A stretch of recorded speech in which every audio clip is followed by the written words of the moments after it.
Tem uma desigualdade brutal de provimento de segurança entre áreas mais ricas e áreas mais pobres. Esse é um desafio constante. O que eu acredito, eu acho que a polícia, especialmente, e aí as duas polícias, um meio eficaz de se controlar a polícia, além de responsabilizar e punir, para isso ter um mecanismo de controle interno formal e externo formal, se dá pela profissionalização.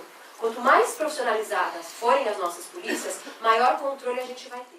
O policial militar é um ser humano como qualquer outro, não é?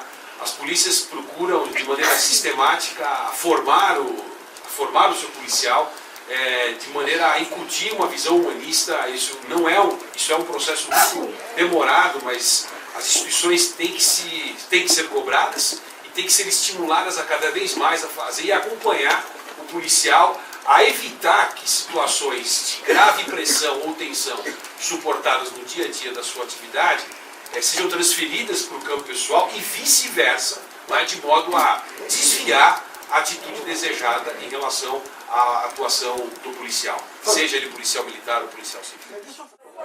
Com relação à composição da lista tríplice destinada à escolha do ouvidor de polícia em São Paulo, é uma atribuição do CONDEP, que é o Conselho de Desenvolvimento da Pessoa Humana de São Paulo, que é um conselho que tem uma composição muito singular, tem 2/3 da sociedade civil e apenas 1/3 do poder público do Estado, porque defesa dos direitos humanos se faz em face do Estado.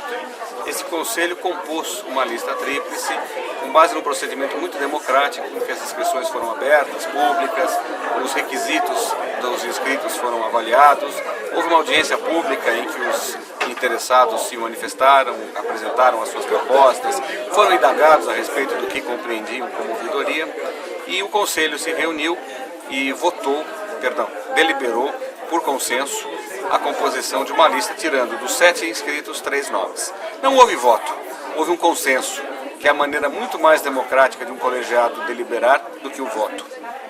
Esta lista foi encaminhada ao governador, como deve ser feito, como determina a lei, e o governador devolveu depois de vários meses, sob o argumento de que sem voto não vale, que é preciso que se refaça a lista sem consenso e votando. E com isso criou-se um impasse e já há 2 anos e meio que o atual ouvidor de polícia está sem mandato. As ouvidorias de polícia, elas são um órgão de controle externo das forças policiais.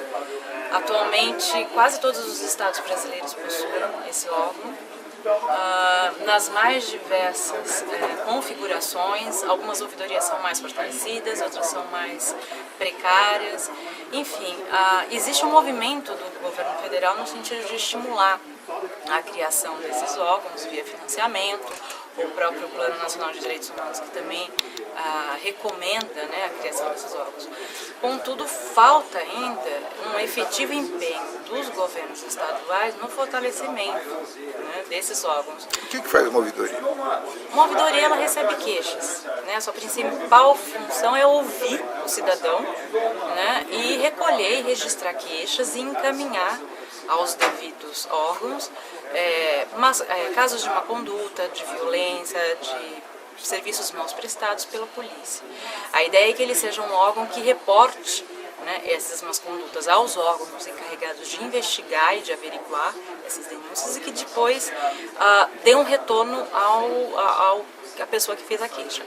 Ao mesmo tempo, a ouvidoria também tem um papel de participar na construção das políticas públicas. Uma vez que ela tem acesso a essa informação, ela consegue contribuir no sentido de identificar quais são as falhas, onde estão os pontos fracos e pensar em melhorias e aperfeiçoamento também das forças policiais. E aqui no caso de São Paulo, a ouvidoria foi criada há quanto tempo? Qual é o nível hierárquico da legislação que cria a ouvidoria? Uma decisão do governador? A ouvidoria de polícia, ela foi criada foi a primeira medida do governador Mário Covas, em 95.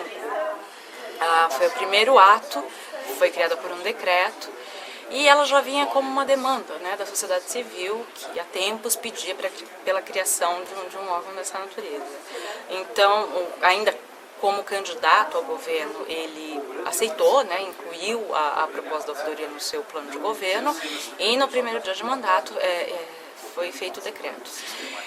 A ouvidoria começou a trabalhar ainda de forma precária e ela conseguiu efetivamente uma lei, né, ter a sua lei aprovada na Assembleia logo após o episódio da favela naval.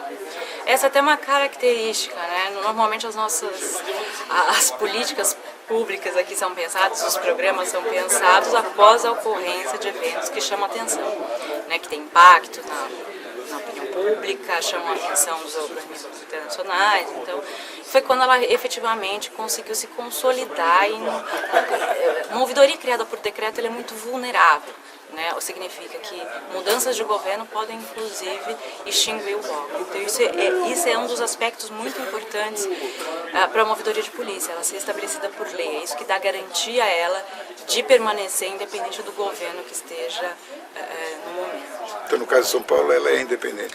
Ela é independente, e nesse sentido ela é independente, mas ela depende, por exemplo, de repasse de verba da Secretaria de Segurança. Então, esse é um meio pelo qual um governo, um secretário de Segurança, pode, de certa forma, impedir e prejudicar os trabalhos de uma ouvidoria. Né? É você não cedendo material, não cedendo pessoas, e recursos humanos é uma coisa que é extremamente importante para um trabalho desse tipo, né? Porque trabalhar com casos de violência, ouvir pessoas, né? Analisar aquele montante de denúncias é algo que tem que ser feito por pessoas que realmente têm algum conhecimento. Como é que está a situação da ouvidoria hoje? Olha, eu não tenho conhecimento efetivo hoje, né, atualmente, como a ouvidoria está. Assim, o que dá para dizer é que é uma das melhores ouvidorias do Brasil, é a que tem mais, apesar das deficiências, é uma das mais bem equipadas, ela conta com um prédio exclusivo para sua atividade, independente das suas policiais. Você, por exemplo, tem estados em que a ouvidoria está dentro da própria Secretaria de Segurança. Então, isso é um aspecto muito importante. E a nossa ouvidoria aqui de São Paulo, ela serviu de modelo também para as demais ouvidorias. Então, ela continua ainda sendo uma referência, apesar de problemas e deficiências que ela enfrenta. A ouvidoria é um instrumento extremamente importante e essencial, eu diria, para que haja oxigenação no poder público do ponto de vista da verificação de todos os problemas de maneira isenta, imparcial e a permitir que a sociedade possa participar ativamente. Há quanto tempo você está na Secretaria da Segurança? 6 meses. 6 meses. E era fato que você não sabia da falta de mandato do ouvidor? Não, eu não tinha conhecimento, até porque não é um assunto que é da minha atribuição.